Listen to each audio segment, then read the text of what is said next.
वहां पर छठ भी मनाया जाने वाला है, तो छठ की अग्रिम बधाई।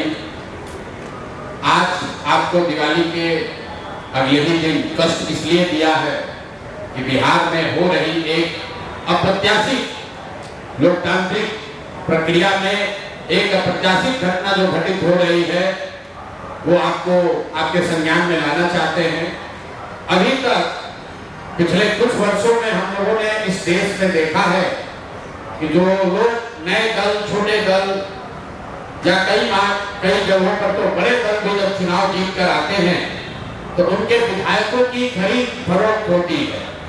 आप और हम वर्षों से वो तस्वीरें देखते आए हैं कि कैसे लोग अपने विधायकों को बचाने के लिए और उनके राजनीतिक विरोधी उनको खरीदने के लिए, अपने पाले में करने के लिए उनको कोई रिजॉर्ट में बंद करता है, कोई दूसरे राज्य में ले जाता है, कोई मोबाइल छीनता है।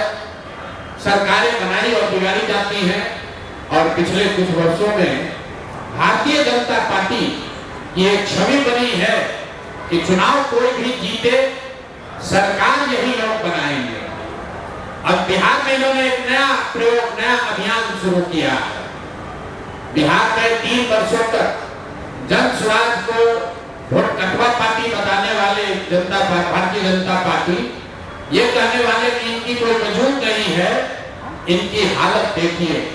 चुनाव की प्रक्रिया शुरू हुई है और सबसे ज्यादा अगर डर किसी को लग रहा है तो वो एनडीए के, भाजपा के लोगों को लग रहा है। और वो डर महागठबंधन के लोगों से नहीं लग रहा, क्योंकि महागठबंधन के लोगों का इस्तेमाल तो वो जनता को डराने के लिए करते हैं कि भाई हमको वोट देकर नहीं दोगे तो लालू जी का जंगल राज आ जाएगा। लेकिन इस बार चुनाव की लोकतांत्रिक प्रक्रिया में जन स्वराज का एक नया विकल्प जनता के सामने है।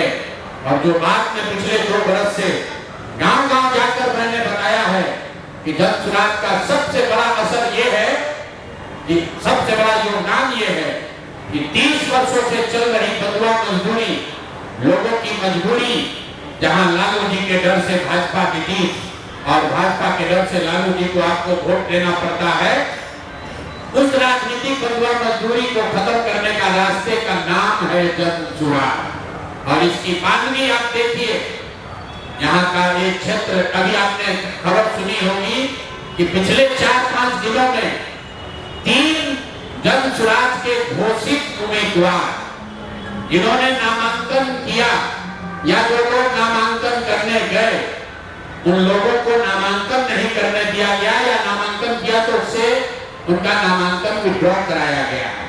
अब कुछ लोग इसको ये चर्चा कर रहे हैं कि लगता है कि जन स्वराज के लोग डर रहे हैं। तो अब कौन डर रहा है इसको दिखाने के लिए आपके पास यहाँ आज मैंने प्रेस वार्ता बुलाई है। पहला केस है दानापुर का। दानापुर में महागठबंधन की ओर से एक सज्जन जो चुनाव लड़ते हैं उनकी छवि एक बड़े बाहुबली अपराधी प्रवृत्ति के नेता के तौर पर है जो अभी जेल में है। और फिर भी वहां भाजपा जब लड़ती है तो इनके पास बताने के लिए कुछ नहीं है, सिर्फ ये डराते हैं कि भाई हमको वोट दे दो, नहीं तो जो सज्जन राजद से जीतते हैं वो आ जाएंगे, आपका जीना हराम कर देंगे। तो इस बार दानापुर की जनता ने ये तय किया था कि भैया उनसे डर के हम लोग भाजपा को वोट नहीं देना चाहते। और दानापुर के सारे व्यवसायी एक साथ बैठकर उन्होंने ये तय किया कि भाई कोई भी जीतता है, सबसे ज्यादा खामियाजा, सबसे ज्यादा दिक्कत दानापुर में बिजनेस व्यापार करने वाले लोगों को होती है। वहां के जो दोनों के बाहुबली नेता हैं उनको परेशान करते हैं।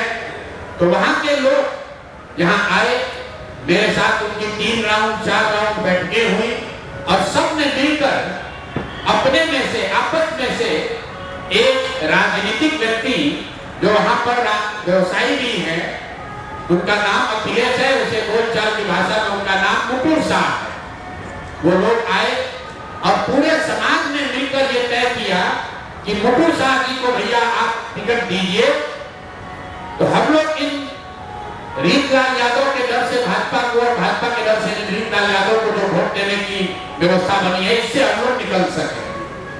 रीतलाल यादव जी को टिकट पार्टी ने दिया। रीतलाल यादव जी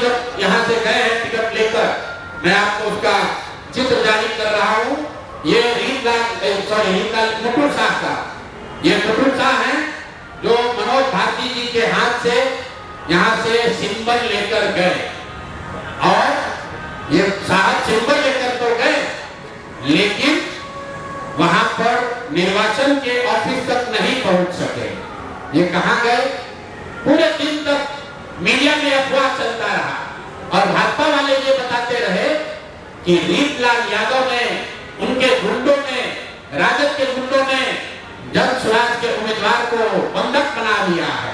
तो अब मैं आपको वो चित्र दिखा रहा हूं कि ये साहब उस दिन मुकुल शाह जी कहां थे।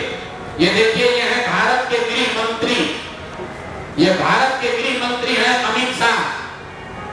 अमित शाह जी हैं भारत के गृह मंत्री, और साथ में है धर्मेंद्र प्रधान जो भारत सरकार के मंत्री हैं और भाजपा के यहाँ चुनाव के अधिकारी हैं, प्रभारी हैं। देखिए आप लोग, आचार संहिता की बात होती है, वोटरों को डराने खरीदने पर आचार संहिता लागू है, लेकिन सामने का जो उम्मीदवार है उसको भारत के गृह मंत्री अपने साथ खड़ा किए हुए हैं, पूरे दिन बैठाए हुए हैं ताकि वो नामांकन भी न कर सके। ये है भाजपा के चार चरित्र कि आपने आचार संहिता का उल्लंघन किया। और यहाँ भारत के गृह मंत्री और केंद्र में भाजपा के मुख्य मंत्री धर्मेंद्र प्रधान खुलेआम जन स्वराज के प्रत्याशी को अपने साथ, अपने साथियों के साथ, दल के साथ घेरे हुए हैं, और इस पर कोई प्रतिक्रिया नहीं है। चुनाव आयोग को अभी आपको ये जारी करने के बाद आधिकारिक तौर पर हम लोग चुनाव आयोग को ये हम लोग निवेदन करने जा रहे हैं कि देखिए कि हम जन स्वराज के प्रत्याशियों के साथ क्या हो रहा है। ये जन स्वराज के प्रत्याशी के साथ नहीं हो रहा है, ये वो डर है, वो राजनीतिक बंधुआ मजदूरी जो खत्म करने का रास्ता जन स्वराज ने बनाया है, उससे छटपटाहट जो पैदा हुई है उसी का नतीजा है। क्योंकि ये एक बात नहीं है, ये एक केस नहीं है। अब दूसरा केस देखिए, ब्रह्मपुर में, ब्रह्मपुर शाहपुर विधान बक्सर लोकसभा क्षेत्र के ब्रह्मपुर में, वहां से दूसरे लोजपा के बहुत बड़े बाहुबली नेता हुलास पांडे जी चुनाव लड़ रहे हैं। जरा सुनिए ये लोग कैसा कैसा राजनीति करते हैं। बिहार में स्वच्छता की बात कर रहे हैं। एनडीए का उम्मीदवार कौन है? लोजपा के हुलास पांडे। उनकी छवि क्या है वो आप हमसे बेहतर जानते हैं। वहां से ये जन स्वराज के प्रत्याशी हैं डॉक्टर सत्य प्रकाश तिवारी। देख लीजिए, पटना में बहुत बड़ा नेत्र अस्पताल चलाते हैं, और इनका चेहरा देख लीजिए, ये दबाव में इन्होंने टिकट लिया है कि खुशी खुशी लिया है। ये देख लीजिए, इन्होंने जन स्वराज का टिकट लिया, जन स्वराज ने इनको उम्मीदवार बनाया। 3 दिनों तक इन्होंने सक्रियता से वहां प्रचार किया, लेकिन कल जब नामांकन वापस लेने की अंतिम दिन थी, कल अंतिम तारीख था, परसों रात तक ये साहब अभियान में लगे हुए थे, प्रचार कर रहे थे, और कल सुबह में अचानक से भाई साहब ने अपना उम्मीदवारी, अपना नामांकन वापस लिया।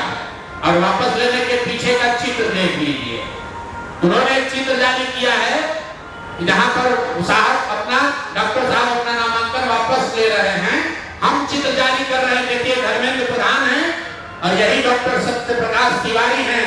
इनके घर पर बैठ के इनको देखिए क्या किया जा रहा है।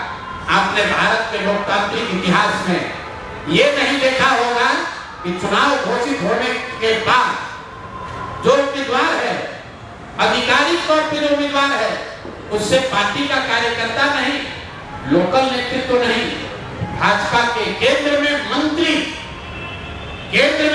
धर्मेंद्र प्रधान है। ये देखिए हाथ मिला रहे हैं भाई साहब, इस डॉक्टर के घर पर बैठ के इसको दबाव देकर जबरदस्ती इनसे चुनाव में इनका नामांकन वापस लिया गया है।